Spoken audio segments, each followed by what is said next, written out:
آج ہم ایک ایسی کہانی میں اترنے جا رہے ہیں جس نے پاکستان کے پورے ڈیجیٹل ورلڈ کو ہلا کر رکھ دیا۔ یہ صرف ایک یوٹیوبر کی کہانی نہیں ہے، نہیں، یہ اصل میں ایک ایسی جنگ کی داستان ہے جو پاکستان کے ڈیجیٹل فیوچر کا فیصلہ کرے گی۔ تو سوال یہ ہے، کیا ایک ڈیجیٹل سپر سٹار ریاست کے شکنجے سے بچ پائے گا؟ چلیں دیکھتے ہیں۔ تو کہانی شروع ہوتی ہے بالکل ایک فلمی سین کی طرح۔ پاکستان کا سب سے بڑا یوٹیوبر سعد الرحمان، جسے ہم سب ڈکی بھائی کے نام سے جانتے ہیں، لاہور ایئرپورٹ پر قانون کی گرفت میں، اور بس اس ایک خبر نے پورے سوشل میڈیا پر آگ لگا دی، ایسی آگ جس کی تپش آج بھی محسوس کی جا سکتی ہے۔ لیکن اس گرفتاری کی اصل وجہ کیا تھی؟ اس کو سمجھنے کے لیے ہمیں تھوڑا سا پیچھے جانا ہوگا۔ آخر ایسا کون سا الزام تھا جس نے ڈکی بھائی کو سیدھا سلاخوں کے پیچھے پہنچا دیا؟ یہ ایک ایسے ڈیجیٹل جرم کی کہانی ہے جس کے تار کروڑوں روپے سے جڑے ہوئے تھے۔ اس پورے معاملے کا جو مرکز ہے وہ ہے یہ غیر قانونی آن لائن بیٹنگ ایپس۔ حکام کا یہ کہنا تھا کہ یہ ایپلیکیشنز نوجوانوں کو بہکا کر ان کی جیبیں خالی کر رہی تھیں، اور ڈکی بھائی ان کے سب سے بڑے پروموٹر تھے۔ اور یہاں کہانی ایک بہت ہی دلچسپ موڑ لیتی ہے۔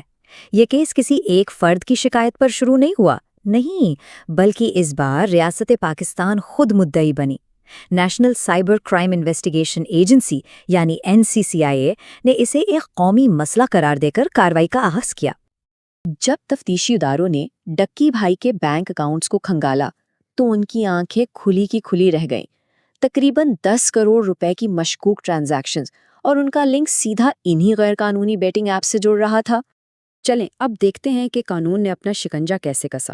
استغاثہ نے یعنی پروسیکیوشن نے صرف ایک الزام نہیں لگایا، بلکہ الزامات کی ایک ایسی مضبوط دیوار کھڑی کی جسے توڑنا ڈکی بھائی کے لیے ایک زبردست چیلنج بن گیا۔ اس کیس میں 3 بڑے قوانین کا استعمال ہوا: ڈیجیٹل فراڈ کے لیے پیکا ایکٹ، دھوکہ دہی کے لیے پاکستان پینل کوڈ، اور سب سے خطرناک منی لانڈرنگ کے الزامات، جس نے اس کیس کو بالکل ایک نئی اور سنگین شکل دے دی۔ اس پوائنٹ پر آ کر الزامات صرف ایک غیر اخلاقی پروموشن سے بہت آگے نکل گئے۔ اب ڈکی بھائی پر کالے دھن کو سفید کرنے کا الزام تھا، مطلب غیر قانونی طریقے سے کمائے گئے پیسوں کو چھپانا اور انہیں لیگل بنانے کی کوشش۔ الزامات کی اس بارش کے بعد جو اصل جنگ شروع ہوئی وہ تھی عدالت کے کمرے میں۔ یہاں ڈکی بھائی کی قسمت کا فیصلہ ہونا تھا، اور ان کی آزادی داؤ پر لگی ہوئی تھی۔ انہیں پورے 22 دن تک حراست میں رکھا گیا۔ ہر گزرتا دن تفتیشی آفیسر ان کے خلاف ثبوتوں کا ایک پہاڑ کھڑا کر رہے تھے، اور آخرکار انہیں جیل بھیج دیا گیا اپنے ٹرائل کا انتظار کرنے کے لیے۔ عدالت میں دلائل کی ایک زبردست جنگ چھڑ گئی۔ ایک طرف ڈکی بھائی کے وکیل اسے جھوٹا اور بے بنیاد کیس قرار دے رہے تھے، تو دوسری طرف استغاثہ ثبوتوں کے انبار لگا رہی تھی، جس میں 27 ویڈیوز اور بینک سٹیٹمنٹس بھی شامل تھیں۔ اور پھر وہ تاریخی فیصلہ سامنے آیا جس نے سب کو حیران کر دیا۔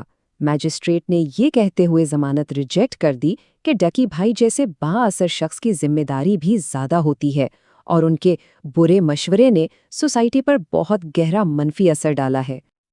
یہ ایک بہت بڑا جھٹکا تھا۔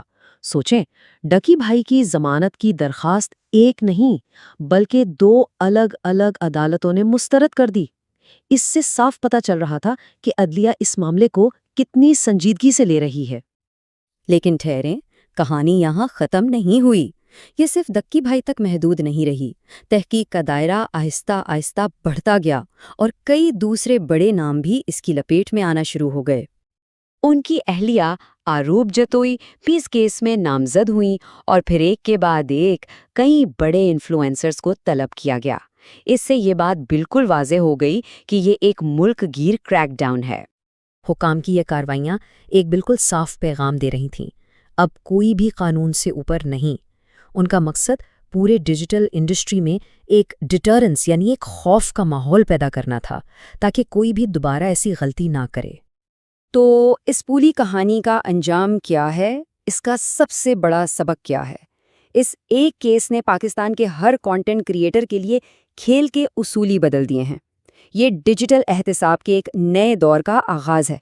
اس کیس نے ایک نئی قانونی مثال قائم کر دی ہے۔ آپ کے جتنے زیادہ فالوورز ہوں گے، آپ کی قانونی ذمہ داری بھی اتنی ہی بڑھ جائے گی۔ اب شہرت صرف ایک اعزاز نہیں، بلکہ ایک بہت بہت بڑی ذمہ داری بھی ہے۔ تو یہ پورا واقعہ ہمیں ایک اہم موڑ پر لا کے کھڑا کر دیتا ہے۔